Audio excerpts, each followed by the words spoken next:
մեր երկիրը գնում է բարեփոխումների շատ լուրջ խնդիրների, մեր տարածաշրջանն է փոխվում, մենք նայենք աշխարհն է փոխվում,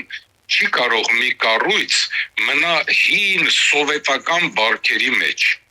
Այնպես որ այսօր կարող ենք ասել, որ ցավոք մայրաթորը սովետական բարքերի մեջ մնացած է եւ այն կուսակցությունները, այն գործիչները, որոնք որ չգիտեմ, վերջին անգամ երևի չէին էլ հիշում երբ են եղել եկեղեցի, այս օրերին հայտարարում են ու գնում են եկեղեցի։ Թող գնան, փառք ուրախ ենք, գուցե եկեղեցի գալով իրենց կյանքն էլ փոխվի, իրենց ներսն էլ փոխվի, ապաշխարության հնարավորություն լինի, բայց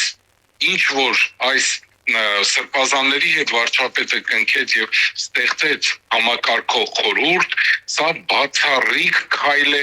մեր նոր պատմության մեջ եկեղեցի պետություն առողջ համագործակցության համար, որքան էլ որ մայրաթորը փորձի իր հայտարարություններով փորձի ստվերել այդ ուրեմն գործընթացը,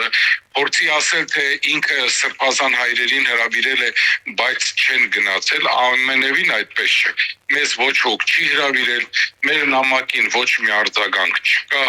անլուրջ մոտեցում կա, որովհետև կրոնական խնդիրով չեն մտածում, այլ քաղաքական։